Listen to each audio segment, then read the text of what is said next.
2 ہیں یا 3 ہوں گے، زیادہ 4 ہوں گے۔ 70 بندوں کا لشکر ساتھ لیا، ابھی گرفتار کریں گے، انعام حاصل کریں گے۔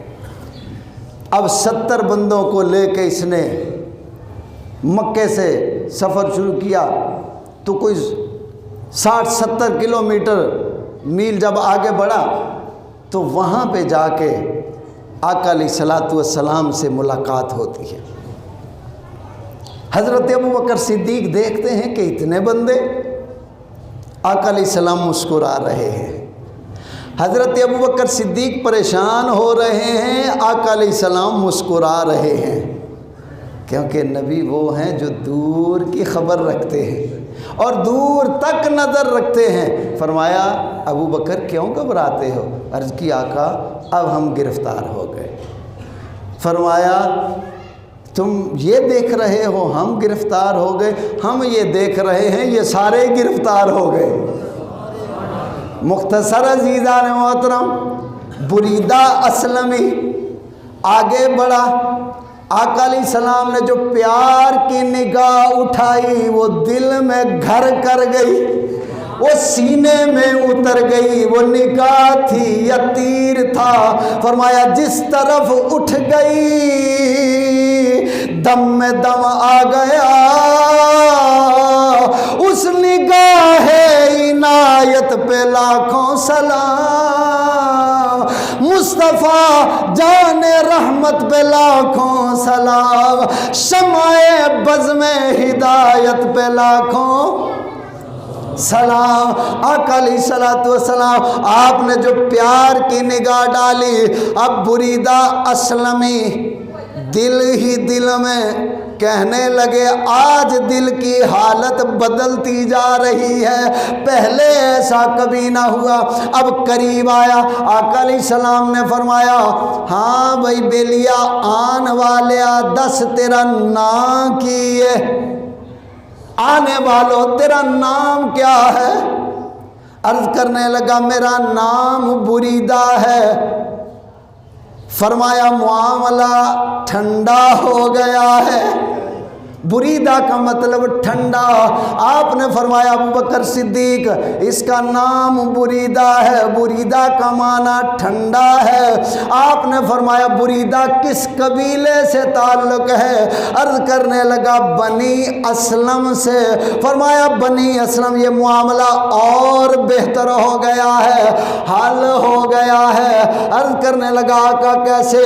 فرمایا اسلم کا مطلب ہے خیر و برکت، سلامتی، سلامتی والا معاملہ ہو گیا ہے۔ آپ نے فرمایا بنی اسلم کی بہت ساری شاخیں ہیں، بتاؤ تم کس شاخ سے ہو؟ کہنے لگا سہم، سہم سے ہیں۔ سہم کا معنی ہے حصہ۔ آپ آقا علیہ السلام نے فرمایا اے بریدہ اسلمی تمہیں تمہارا حصہ ضرور ملے گا، تمہیں بھی تمہارا حصہ ضرور ملے گا، ہمیں بھی ہمارا حصہ ضرور ملے گا، تمہیں تمہارا حصہ ہمیں ہمارا حصہ۔ اب آقا علیہ السلام پیار سے بول رہے ہیں، اس کے دل کی دنیا کو کھول رہے ہیں۔ جو کفر کی لگی ہوئی گرا تھی وہ ایک ایک کر کے کھول رہے ہیں۔ مدنی آقا میٹھے بول بول رہے ہیں، تیری ہک ہک بولی تو قربان کرا، سارے جمل جہان دی بولی، ہر بولی تے میں کن لایا تے وانگ کسے دی نہ بولی، ہر بولی تے میں کن لایا تے وانگ کسے دی نہ بولی، اوہ کنج ہوئے کسے دی بولی۔ اللہ فرماتا ہے وما ینطق عن الہوی ان ہوا الا وحی یوحی۔ مدنی آپ نہیں بلکہ ہم بولتے ہیں۔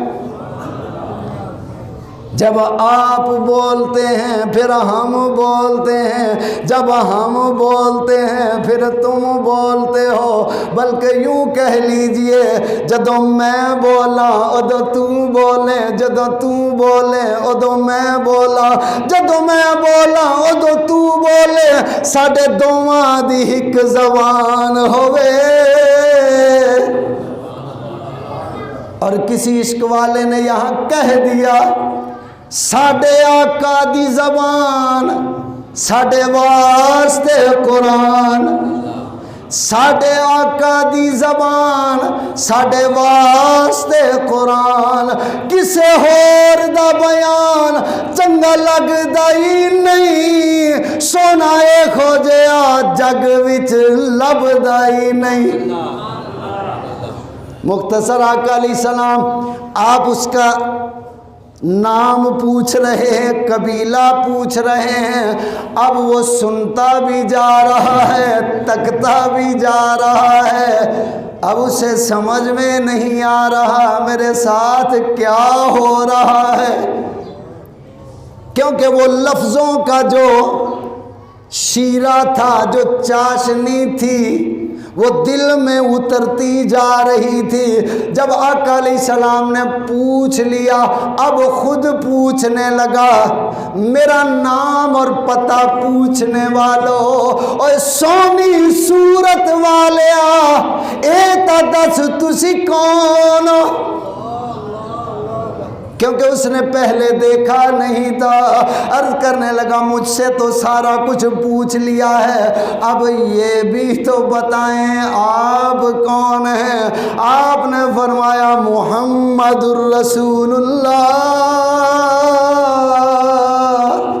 میں اللہ کا رسول ہوں، محمد بن عبداللہ ہوں، اللہ کا رسول ہوں، آخری نبی ہوں۔ اب جب اس نے یہ سنا دل کی دنیا بدل چکی تھی، گر کے قدموں میں قربان ہو گیا، پڑھ لیا کلمہ اور مسلمان ہو گیا۔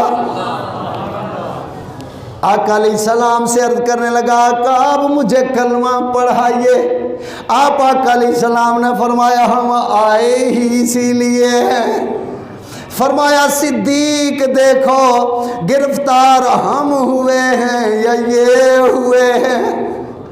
آقا علیہ السلام نے کلمہ پڑھایا، اب وہ مسلمان ہو گیا، اس کے ساتھ 70 بندے اور بھی تھے، 70 بندے اور بھی تھے۔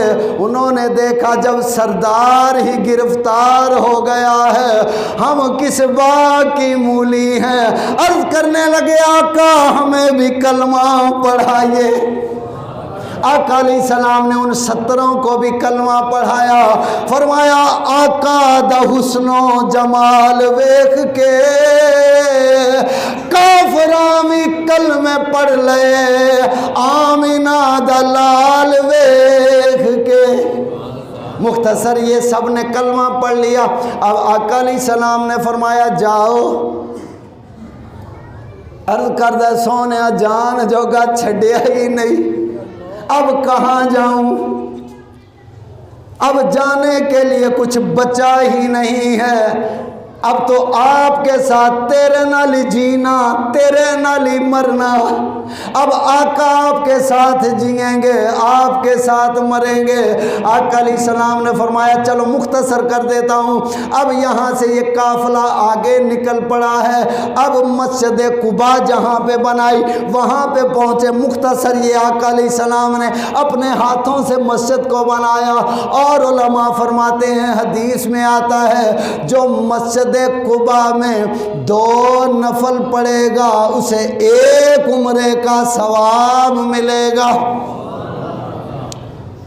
1 عمرے کا ثواب ملے گا۔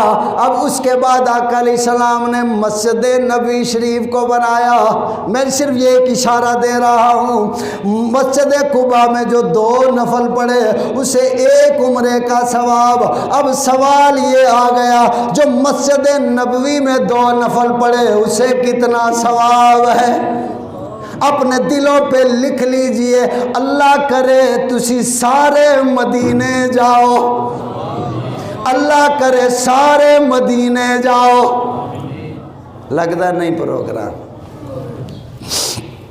اللہ کرے آپ سب مدینے جائیں، مکے جائیں، مدینے جائیں، اپنے آپ کو نہ دیکھو، اپنی اوقات کو نہ دیکھو، اپنے مال گھر کاروبار کو نہ دیکھو، کیونکہ وہاں نہ چہرہ دیکھا جاتا ہے نہ مال دیکھا جاتا ہے۔ مکھڑا نہ مکھڑے دا دل ویکھ دے، آقا جدوں بھی ویکھ دے او دل ویکھ دے۔ اللہ تو انہوں سارے انہوں مدینے لے جائے۔ اب فرمایا اب یہ جو میں حوالہ دے رہا ہوں، عرض کر رہا ہوں، یہ مدینہ شریف کا پروفیسر ہے، یونیورسٹی کا پروفیسر ہے، جس نے کتاب لکھی ہے، وہ لکھنے والا لکھ رہا ہے۔ مختصر یہ ہے، ٹائم نہیں ورنہ میں سارا اس کا بایو ڈیٹا بھی عرض کرتا۔ اس نے لکھا جو مدینہ مسجد نبوی شریف میں 2 نفل پڑھے گا 2 حج کا ثواب پائے گا۔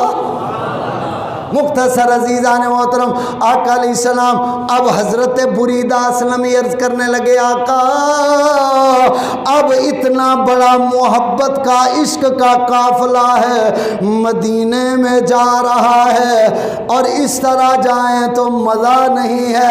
اب اس نے بریدہ اسلمی نے اپنی پگڑی کو پھاڑا، اس کا جھنڈا بنایا، نیزے کے اوپر لگایا، دور سے نظر آ رہا ہے آمینہ کا لال مدینے آ رہا ہے۔ مختصر عزیزان محترم، وقت ہو گیا، تھوڑا لگ گیا تو معاف کر دینا۔ اب یہ قافلہ، یہ محبت کا قافلہ، یہ پیار کا قافلہ، یہ عشق کا قافلہ اب اس مدینے کی بستی میں داخل ہو رہا ہے، جو بستی وہ طبہ بادشاہ بنا گیا تھا۔ آقا علیہ السلام داخل ہوئے۔ اب جیسے داخل ہوئے، ایک بندہ عرض کرتا ہے آقا میرے گھر تشریف لائیے، دوسرا عرض کرتا ہے آقا میرے گھر، تیسرا سردار میرے گھر۔ آقا علیہ السلام فرماتے ہیں کہ آپ روکو نہ، میری سواری کو جانے دو، میری سواری کو جانے دو۔ کیوں جانے دیں؟ میں بھی بڑا سردار، یہ بھی بڑا سردار، یہ بھی بڑا سردار، ہمارا حق بنتا ہے ہم آپ کے نوکر بنے، آپ کے میزبان بنے، آپ کے خادم بنے، آپ کے جوتے اٹھانے والے نوکروں میں ہمارا بھی نام آئے۔ آقا علیہ السلام نے فرمایا میری اونٹنی جانتی ہے میں نے کہاں رکنا ہے۔ اب غور کیجئے، اس اونٹنی کا علم یہ ہے میں نے کہاں رکنا ہے۔ جس اونٹنی پہ نبیوں کے امام سوار ہو جائیں، اسے پتا ہے 1000 سال پہلے جو طبا نے گھر بنایا تھا میں نے وہاں رکنا ہے۔ سواری کا علم یہ ہے، سوار کا مقام کیا ہوگا؟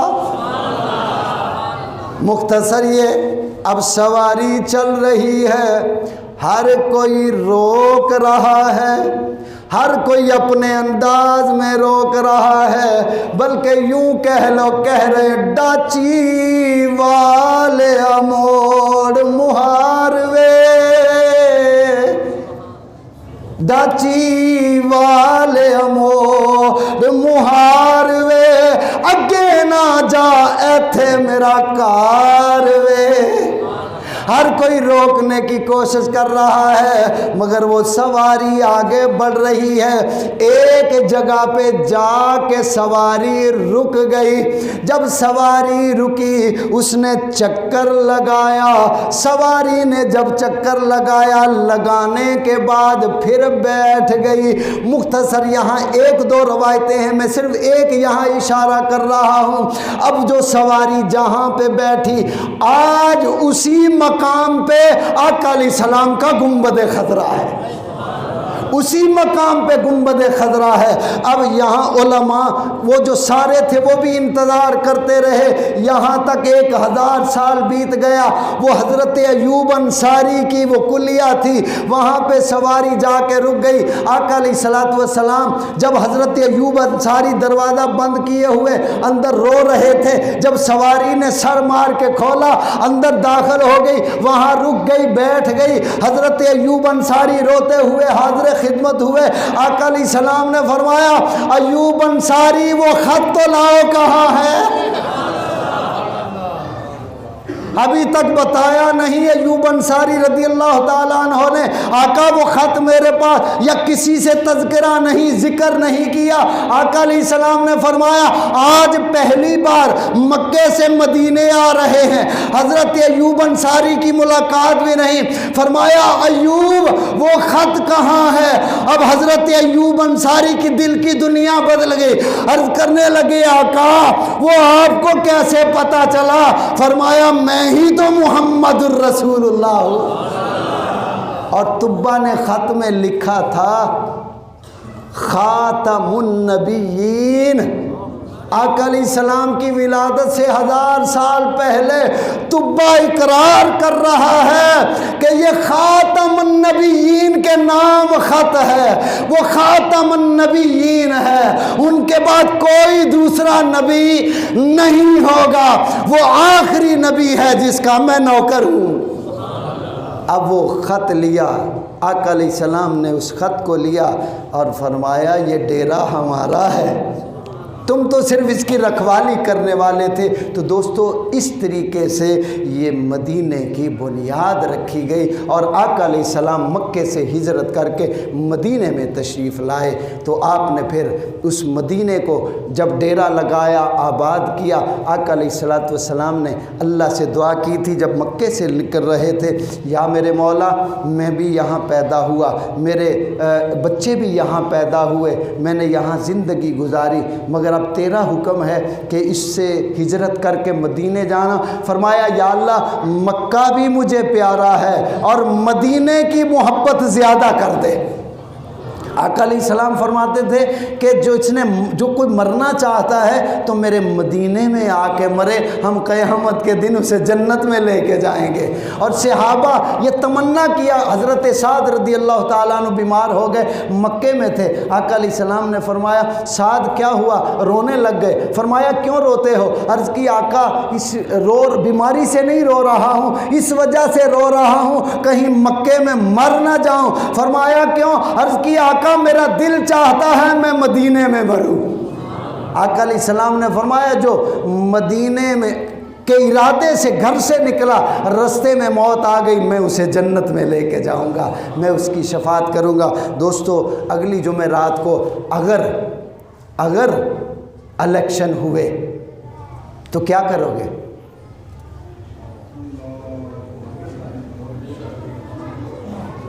اگر الیکشن ہوئے تو کیا کرو گے؟ میرا تعلق ہے داتا صاحب کی پارٹی کے ساتھ، میرا تعلق ہے غوث پاک کی پارٹی کے ساتھ، میں غوث پاک کی پارٹی کا کارکن ہوں، بابا فرید سرکار کی پارٹی کا کارکن ہوں، مہر علی شاہ سرکار کی پارٹی کا کارکن ہوں، سارے اولیاء صحابہ اکرام انبیاء کی پارٹی کا کارکن ہوں۔ ایک مشورہ میں آپ کو دے دیتا ہوں کہ آپ ووٹ اس کو دینا، یہ ساری گفتگو کا نچوڑ ہے، اس کو ووٹ دینا جس کے ساتھ قیامت کے دن اٹھنے میں تمہیں فخر ہو۔ اللہ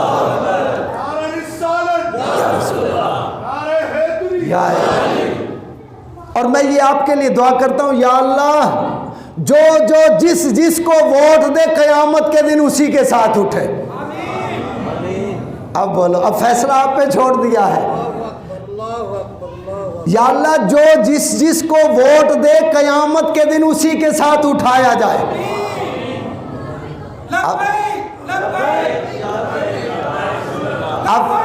اب فیصلہ آپ نے خود کرنا ہے۔ آپ نے ووٹ دے کے، یہ نہیں کہ ایک پرچی ہے گلے میں وہاں جا کے ڈال دی، نہیں، آپ نے آپ کے اندر جو ہے وہ ظاہر کرنا ہے۔ آپ کیسی شخصیت ہیں، آپ کا اندر کیا ہے، آپ کون ہیں، یہ ووٹ اس کا اظہار کرے گا۔ ہم اچھے ہیں، ہم برے ہیں، ہمیں دین سے پیار ہے، اسلام سے پیار ہے، ہمیں اللہ سے پیار ہے، ہمارے اندر سے وہ نکلے گا اور یہ ووٹ بتائے گا کہ میں کون ہوں، یہ ووٹ بتائے گا۔ آقا امام حسین پاک نے صرف یہ ایک ووٹ کا ہی تو مسئلہ تھا، یزید کہتا تھا ووٹ مجھے دے دو، آقا امام حسین سرکار نے فرمایا میں اپنا مدینہ تو چھوڑ سکتا ہوں مگر یزید کو ووٹ نہیں دے سکتا، مکہ تو چھوڑ سکتا ہوں یزید کو ووٹ نہیں دے سکتا، کیونکہ یہ فاجر ہے، فاسق ہے، زانی ہے، شرابی ہے، ناچنے والا، گانے والا، یہ لٹیرا ہے، یہ ظالم ہے۔ میں مکہ چھوڑ سکتا ہوں، ووٹ یزید کو نہیں دوں گا، مدینہ چھوڑوں گا، ووٹ یزید کو نہیں دوں گا، میں اپنا علی اکبر تو دوں گا مگر ووٹ یزید کو نہیں دوں گا، علی اصغر تو دوں گا، ووٹ یزید کو نہیں دوں گا، میں اپنے بچے قربان کروں گا مگر ووٹ یزید کو نہیں دوں گا۔ ایک حسین کا ووٹ تھا جس نے یزید کی آج تک نسل کو برباد کر دیا ہے۔ ایک لال زین العابدین چھوڑا تھا، دنیا کے جس کونے میں آپ جاؤ گے حسین کا ووٹ اس کے شہزادے کی صورت میں نظر آئے گا۔ فیصلہ آپ پہ ہے، جس کو ووٹ دیں اللہ کرے قیامت کے دن آپ اسی کے ساتھ اٹھیں۔ آمین وآخر دعوانا۔